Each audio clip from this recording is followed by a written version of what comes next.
আমাদের এই মাদ্রাসায় 2017 সাল থেকে হেফজ বিভাগ চালু রয়েছে। এই পর্যন্ত প্রায় 22 জন ছাত্র হেফজ কমপ্লিট করে এখান থেকে ইনশাল্লাহ এখন বিভিন্ন জায়গায় আছে এবং আমাদের মাদ্রাসার শিক্ষকের দায়িত্ব পালন করতেছে আমাদের মাদ্রাসার ছাত্র। এটা আমাদের জন্য খুবই গর্বের বিষয়। আপনারা কি মনে করেন গর্বের বিষয় না যে এই মাদ্রাসার ছাত্র বর্তমানে এই মাদ্রাসায় শিক্ষক হিসেবে আছে? আপনি দেখেন, এটা 1991 সাল থেকে পথ চলা। এই মাদ্রাসার হাজার হাজার ছাত্র রয়েছে, হয়তোবা প্রাতিষ্ঠানিক এভাবে অবকাঠামোটা আসে নাই। আমার মোহতারাম আব্বাজান 1991 সালে এই আরবি শিক্ষার গুরুত্ব অনুধাবন করে আপনাদের জন্য এই সেবাটা চালু করেছেন।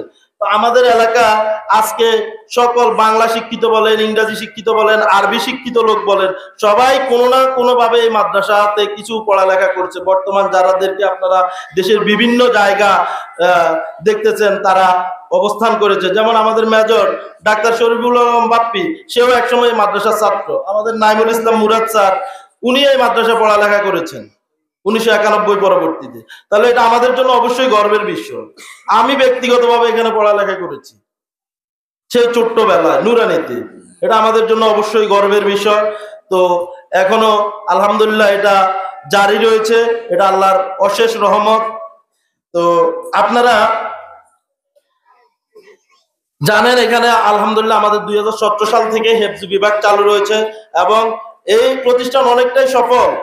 22 জন হাফেজ এখান থেকে সম্পূর্ণ হেফজ হয়ে ফারেগ হয়েছেন। এটা অবশ্যই গর্বের বিষয়। এটা আপনাদের গর্ব, শুধুমাত্র প্রতিষ্ঠানের গর্ব না, এটা পুরো সমাজের গর্ব আমি মনে করি আমার জায়গা থেকে। এবং এই প্রতিষ্ঠানের হেফজ ছাত্ররা আজকে আমাদের অঞ্চলে আশেপাশে বিভিন্ন মসজিদে দায়িত্ব পালন করতেছে। এটা আমাদের জন্য অবশ্যই অনেক বড় গর্বের বিষয়। তো এখানে আলহামদুলিল্লাহ পড়ালেখা হয়, অন্তত আমি বলবো না, এটা আপনারাই অনুধাবন করবেন। তো আপনারা যারা বাচ্চাদেরকে হেফজ বিভাগে দিতে চান, ইনশাল্লাহ আমাদের অনেক ঘাটতি রয়েছে প্রাতিষ্ঠানিক অবকাঠামো। আমরা প্রতি বছরই চেষ্টা করি কিছু না কিছু উন্নয়ন কার্যক্রম পরিচালনা করার জন্য। আপনারা জানেন প্রত্যেকটা কাজকর্ম পরিচালনার জন্য অবশ্যই অর্থের প্রয়োজন হয়, অর্থের সাথে কানেক্টেড প্রত্যেকটা কাজকর্ম। তো এই কানেক্টেড কাজকর্মগুলোতে আমরা বিভিন্ন মানুষ থেকে হয়তো বা আমরা কানেকশন থাকলে কিছু ওনাদের প্রতি রিকোয়েস্ট করি যে আপনি কিছু অংশগ্রহণ করার চেষ্টা করবেন। তো ওই জায়গা থেকে আমাদের এই অনেকেরই অংশগ্রহণে আজকে এই অবকাঠামো উন্নয়নগুলো হয়েছে।